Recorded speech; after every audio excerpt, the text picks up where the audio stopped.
یونانی کہتے ہیں کہ ایک دانا آدمی اپنی قسمت ساتھ لیے پھرتا ہے۔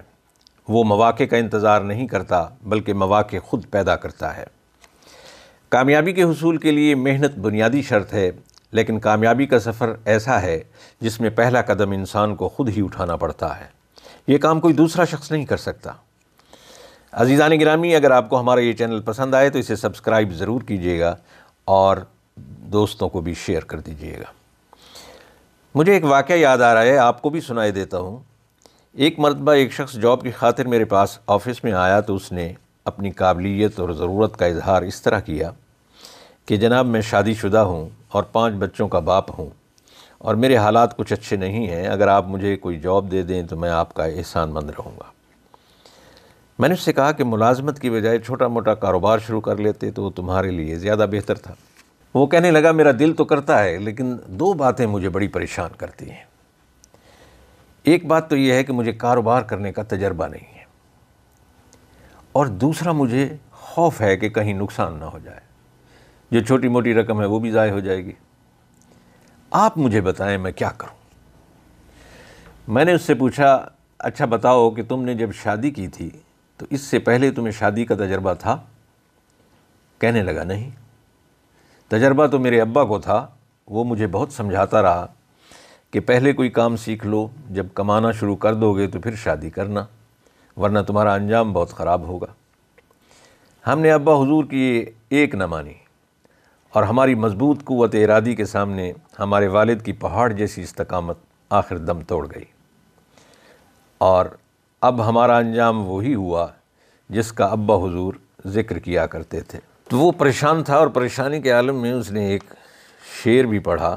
جان ایلیا نے کیا خوب کہا ہے، تم پہ مرنے سے کہیں بہتر تھا ہم کسی حادثے میں مر جاتے۔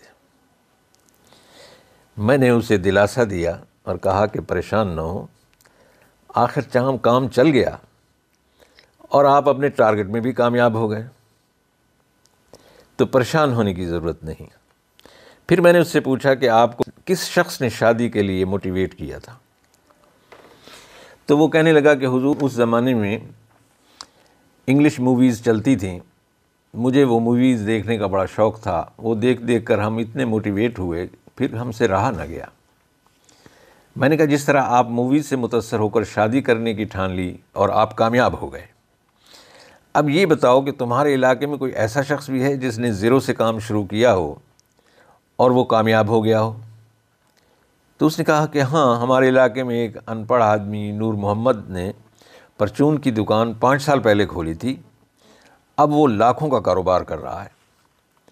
میں نے کہا اب تم بھی نور محمد بن جاؤ، اور اب نور محمد کو سامنے رکھو، اسے اپنا مینٹور بنا لو اور اس طرح کے کاروبار میں گھس جاؤ، تم بھی تجربہ کار بن جاؤ گے۔ دوسری بات رہی خوف کی، تو یاد رکھو جب ہم دور دور سے کسی کام کو یا کاروبار کو دیکھتے ہیں اور اس کے بارے میں مکمل معلومات حاصل نہیں کر لیتے تو ہم پر وہ خوف طاری رہتا ہے، ہم اس کے قریب تک نہیں جاتے۔ جب ایک کام بار بار آپ کرتے ہیں تو اس سے پرفیکشن پیدا ہوتی ہے، آپ کا خوف ختم ہو جاتا ہے، کیونکہ جہالت، لا علمی اور خوف، ان کی بڑی گہری دوستی ہے، یہ ایک کے بغیر دوسرا رہ ہی نہیں سکتا۔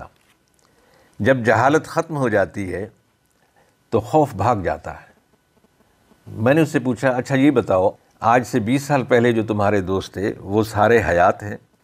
تو وہ کہنے لگا دیکھیں صاحب، اللہ کا شکر ہے ہم بڑے مستقل مزاج اور وفادار قسم کے محبت کرنے والے لوگ ہیں، ہم نے نہ کبھی دوست بدلے ہیں، نہ علاقہ تبدیل کیا ہے، اور نہ اپنے رسم و رواج اور عادتیں بدلی۔ بقول شاعر، ہماری استقامت سے زمانہ خوب واقف ہے، نہ ہم نے منزلیں بدلیں نہ ہم نے یار بدلے ہیں۔ پھر اس نے کہا ہم شام کو سارے دوست اکٹھے ایک جگہ بیٹھتے ہیں، دکھ سکھ بانٹتے ہیں، گپ شپ کرتے ہیں، سگریٹ پیتے ہیں، ٹی وی اور خبریں دیکھتے ہیں، خبروں پر تبصرے کرتے ہیں، وقت گزرنے کا احساس تک نہیں ہوتا۔ ہم سے زیادہ سیاست کے بارے میں اور کوئی نہیں جانتا، ہم 6-7 گھنٹے آرام سے گزار لیتے ہیں اور رات کو ہم 1 بجے گھر لوٹ جاتے ہیں۔ لیکن اب جو مہنگائی کا ریلا آیا ہے نا، اس نے ہمارے گھروں میں ایک طوفان برپا کر دیا ہے۔ ہم تو روکھی سوکھی پر اکتفا کر لیتے تھے لیکن خوش رہتے تھے۔ حالات بدل رہے ہیں، اب ہمیں روزگار کی تلاش میں آپ جیسے لوگوں کی بھی منتیں کرنا پڑتی ہیں۔ اب اس مہنگائی نے ہمیں سوچنے پر مجبور کر دیا ہے کہ اب کچھ کرنا پڑے گا۔ ہم تو شریف آدمی ہیں لیکن ایک خالی پیٹ شخص کب تک شریف رہے گا؟ مہنگائی نے ہمارے دماغوں میں بھونچال پیدا کر دیا ہے اور ہماری نیندیں حرام ہو گئی ہیں۔ ہمارے ہمسایوں کے بچے بھی اب تو ملک سے باہر جا رہے ہیں۔ مجھے بھی بیوی گھر میں بیٹھنے نہیں دیتی۔ ایسے لگتا ہے کہ کچھ نہ کچھ اب کرنا پڑے گا۔ مجھے تو ایسے محسوس ہو رہا ہے کہ شاید ہم نے وقت کا استعمال ٹھیک طرح سے نہیں کیا۔ میں نے سنجیدہ لہجے میں اسے کہا کہ اب تمہاری قسمت کا ستارہ بلندیوں کو چھونے والا ہے۔ اس نے اپنی آنکھوں کو پوری طرح کھولتے ہوئے حیرانی سے پوچھا، وہ کیسے؟ میں نے کہا، تمہاری سوچ بدل رہی ہے، تمہارے ہمسایوں کے نظریات تبدیل ہو رہے ہیں، وہ نئی راہیں تلاش کرنے کے لیے ہجرت کر رہے ہیں، تمہیں اپنے وقت کے ضائع ہونے کا احساس ہو رہا ہے، تم اپنے ماحول کو بدلنے کا سوچ رہے ہو۔ یہ سارے سگنل آپ کی ترقی کی طرف جاتے ہیں۔ اس سے معلوم ہوتا ہے تمہاری تقدیر بدلنے کا وقت آ گیا ہے۔ اس نے آخر میں پھر کہا، مجھے بتائیں میں کیا کروں؟ میں نے اسے سبزی کی دکان کھولنے کا مشورہ دیا اور وہ چلا گیا۔ عزیزان گرامی، آپ صاحب علم و دانش ہیں۔ مہنگائی اگرچہ بہت تکلیف دہ ہے لیکن اگر اس کا دوسرا پہلو دیکھیں تو یہ محسوس ہوتا ہے کہ یہ ہمارے لیے خوشحالی اور ترقی کا پیغام لے کر آئی ہے، جو ہمیں غفلت، سستی، کاہلی اور کمفرٹ زون سے نکال کر کچھ کرنے کی ترغیب دے رہی ہے۔ اب لوگوں نے اپنی آمدنیوں کو بڑھانے کے لیے اور اپنے سروائیول کی جنگ لڑنے کے لیے صف بندی کرنا شروع کر دی ہے۔ ہمارے ملک کے لاکھوں نوجوان دوسرے ملکوں کو ہجرت کر گئے ہیں اور جو باقی موجود ہیں وہ انٹرنیٹ کے ذریعے غیر ملکی سرحدوں کو پھلانگ کر دوسرے ملکوں سے روزگار کے حصول میں کوشاں ہیں۔ یاد رکھیے گا، اگر کسی فرد یا قوم سے وقت کی بے توقیری کا جرم سرزد ہو جائے تو اس کی تقدیر بدلنے کا سفر بہت طویل ہو جاتا ہے۔ اللہ تعالی ہم سب کا حامی و ناصر ہو۔